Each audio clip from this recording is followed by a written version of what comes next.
Hello everybody, JB Rider here. Welcome back to the channel and welcome back to another Crossout update breakdown video. Today we're gonna break down update 0.10.60. Now I'm gonna cover all the important stuff but not, go into too deep of the details of it. Just the important stuff that you need to know and the stuff that's really important. And as always, if you enjoyed the video, don't forget to leave a like and subscribe to my channel if you're new and hit that notification bell to stay updated on all Crossout news. Now the first thing we see when we take a look at the changelog and for update 0.10.60, they added new missions to the story mode and the campaign, which is good because I always thought it was a little bit too short. Now to get access to these new missions, you don't really have to do anything. If you completed the old campaign completely and you haven't reset it, the new missions will become available, immediately. But if you reset it in the past, you still have to finish the old missions, and then the new one will become available. I think the last mission is called the Call for Help, and that after that you'll get the new missions. Now the biggest change everybody has been anticipating is changes to some in-game mechanics regarding the Decor items. Now Decor items no longer absorb the damage from explosions of the projectile hitting it, which not a lot of people are gonna be happy about it, especially people that has like 10 mammoths balloons that were like 750 coins. But yeah, personally I think this change is good. I don't want people to have an advantage over me just because they got a million Decor items on their vehicle.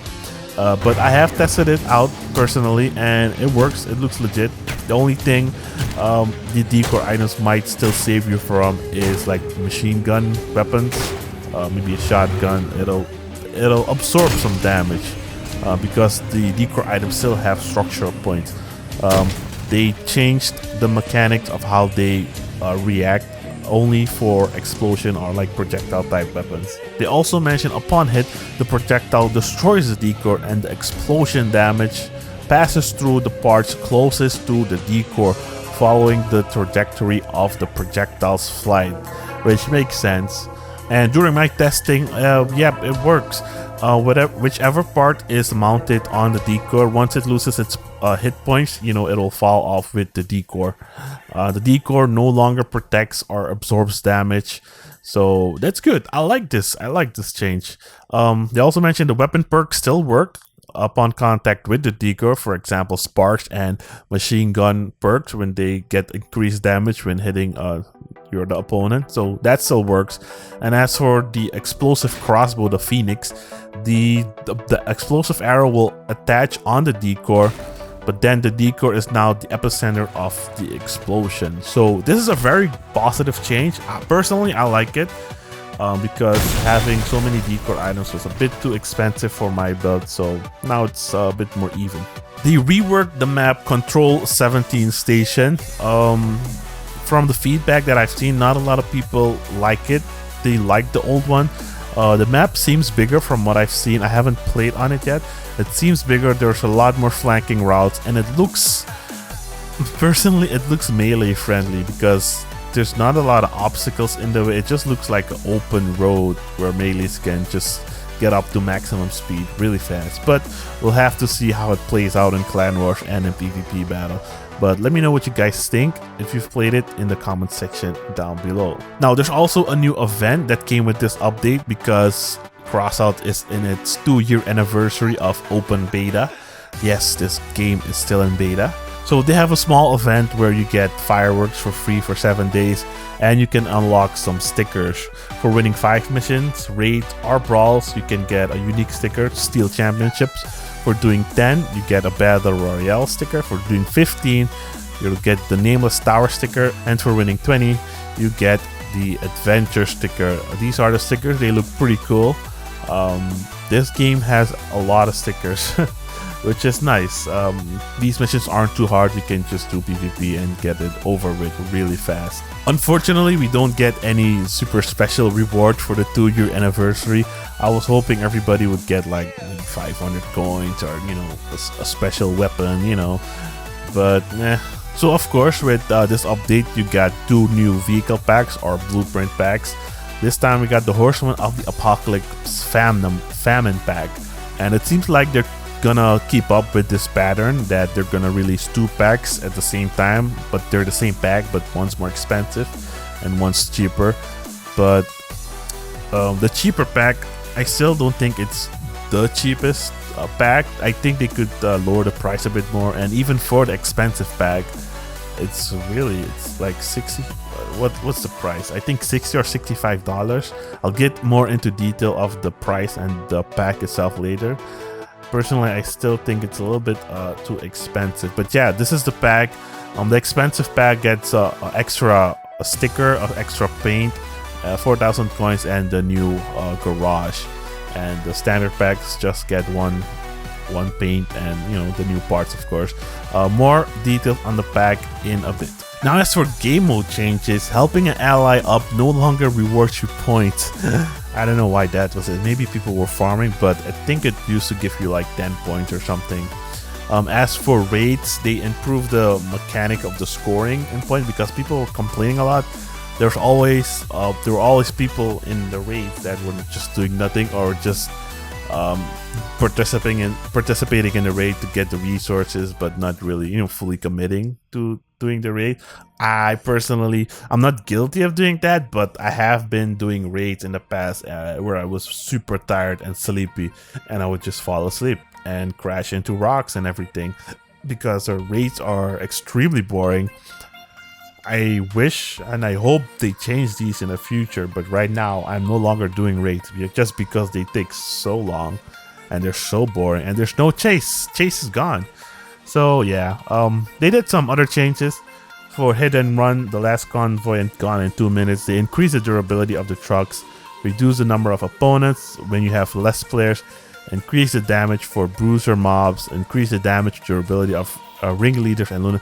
So it just feels like they buffed the enemies of the raids. So I don't know. There's also a few more changes, but I think these changes don't really do much for me. I'm sorry. As for clan batters, now if no one is in the clan tag becomes available to use again for new people, which is I guess it's good. As for the parts, they did some changes to the parts, give some buffs, some nerfs.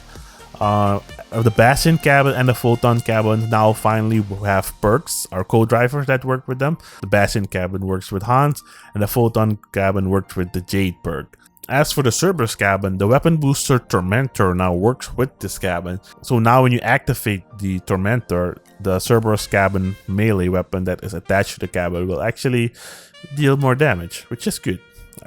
I still think the Cerberus cabin needs a more durability buff or something, just like the Bastion cabin. The front should be a little bit damage resistant, but that's just me.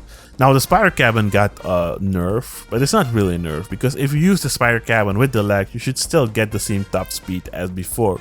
But they changed the cabin perk. They decreased the boost you get with when using the legs. As for the legs, they increased the maximum speed to 40 kilometers per hour. It used to be 35, so you can use other cabins with it, but it's still slow. Going 50 kilometers per hour, it might not seem that much, but using the Spider cabin and the legs is just a must. Going 40 is still kind of slow. As for some weapon changes, the tower cannons, the little boy, the fat man, the mammoth, and the elephant can now be flipped, so you can mount them on the side of your vehicle or underneath your vehicle, just like every other weapon in the game, which is a nice change. The Corvo got a buff, but it's not a direct buff. It depends on the items you're using. So if you're using an engine that reduces the reload, the Corvo will now benefit from it. I didn't know it never did. I always assumed it did. And also the Echo Cabins perk will reduce the reload for the Corvo, which is nice, but I don't know. I still don't like the Corvos. Now, as for the single shot shotguns, as they call them, the Jungbo Fafnir and the Nidhogg, the spread mechanics have been changed. It used to be a random spread, as you guys can see. I hope it shows in the video. But now it's a consistent spread, which is a pretty huge spread if I look at the image. It used to be like a random spread, but it was more tight, so you can strip off single weapons super fast. But now it might not be the same case. So yeah, they got a small nerf, but I don't know. They were kind of powerful, but yeah, it is what it is. The frontal machine gun, the ST M26 Stackler, while the perk is activated, the gun gets a 50% additional resistant to thermal damage, which is better for the gun. But the tacklers have become so bad. I don't really see me ever using them again. The autocannons, the whirlwind and the cyclone, got the projectile explosion radius increased by 0.2 meters. The Reaper minigun got a weapon durability buff. They increased the durability by 18%, so it went from 380 to 450 points. If it was me, I would make it 600 points, just because I love the Reapers. The Tesla emitter got an interesting change. They kind of nerfed it. The time required to deal maximum negative effect on the enemy has increased from 1.5 seconds to 4 seconds. And the parts perk has been changed, is what I'm reading. When dealing damage, it reduces the power and speed of the enemy's car, as well as the weapon reload speed by 6% for 1 second, and it stacks up to 12 times. It seems like the same perk, but I didn't know the specifics of it. And I'm not sure. It seems the same because it used to do that already. It would slow you down and slow your reload, which was super annoying for cannon builds. But yeah, I haven't played any of these things yet, so still need to do some testing. The cannon, the relic cannon CC-18 Typhoon got a small nerf, but I think it's not a too bad one. It will stop for full squads of Typhoons to dominate players because it was really bad. Now the first shot stops the enemy for 1 second. The second shot stops them for 0.5 seconds. Well, it doesn't stop them. They lose control for 1 second and then 0.5 seconds. Subsequent accurate shots on the same vehicle won't affect its control until 5.5 seconds has passed since the last shot. So even if other players are shooting it, or even if you reload fast, you won't be able to lock the vehicle controls again, so which is good because it was really bad. So it's good. It's a good change, but personally, since I own some Typhoons, I would like it for them to test these things before people invest $500 in a weapon, because it's a lot of money. Now, as for the pulse accelerator, the Scorpion, they increased the weapon's accuracy when standing still and in motion, but they don't say by how much, because back in the day when people were complaining, they reduced the accuracy while moving by 20%. I don't think it's gonna be 100% accurate again, but it might be close because moving around with Scorpion was pretty bad. The base damage has been reduced by 15%, and the reduced penalty damage when piercing through parts has been reduced. It used to be 20% less damage, but now it's 10%, so it should pierce more stuff now. As for the Mandrake Howitzer and the Incinerator Catapult, you can now go into the options and to your settings and change the sensitivity for the Y-axis and the X-axis to, to whatever is comfortable for you. And after each shot, the scope will no longer return to its standard position. The Porcupine got a buff. Porcupine barrels no longer explode when getting hit by the spark immediately, because people would spark you and you would shoot a Porcupine and it will blow up in your build. So, because that's good. Now, as for some structural parts with the new pack, of course, you got new structural parts, fenders, and stuff like that. So if you don't buy the pack, you can still get them when you play the Dawn's Children's faction and level them up, prestige them. With each prestige, you can get a different part. I think it takes up to 4 times or something. So there's that. As for the bull bars or stuff like that, they changed the parameter or the correct characteristics for them in a positive way. From the most of them that I've seen, they got either stronger, lighter, or less bar score and dealt more damage. So it's a whole long list. So I'll leave, you can read it in the dev blog or description down below. So yeah, that was it for the major changes of this update.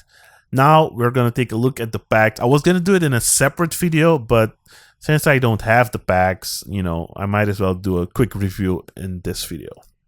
Alright, now we're going to quickly look at both of the packs, see what you get and see what they're like. Let's start with the cheap one. As you guys can see, not that pretty. You don't even get the projector. You get a piece of structural part in the front. But, you know, let's check it out.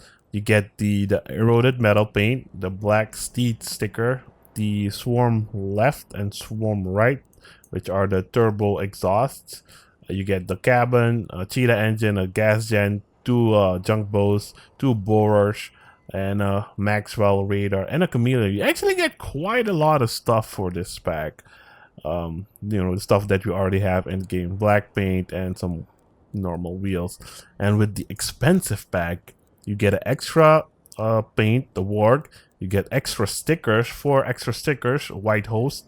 You get the projector, which you don't get with the normal pack, and you get white paint. Now let's check out the projector. It's nothing too special. Thought it was gonna be like a hologram of your vehicle, a copy of your vehicle, but you know, it's not. It's just some teeth. You might surprise someone if you have a melee build, but yeah, that's it. Personally, I think the packs are still quite expensive. The deluxe edition is $65 and the normal one is $30. I think the prices should go down by at least $10 or something. They're just way too pricey. But with this one, you get 1,500 coins. No, not this one. Sorry, the cheap one you get 1,500 coins, and that's it. With the expensive one, you get 1,500 coins and a whole bunch of extra stuff. The banner, the profile icon, you know, stuff like that. Which is with the cheap one, you do get a profile icon, but you don't get the banner stuff. The banner background and the banner logo. But yeah, that was it for this update video, guys. Hope you guys enjoyed. Hope you guys were informed. Let me know what you think in the comment section down below, and don't forget to leave a like, sub if you're new. And that's it. Hope you have a great day. Peace out.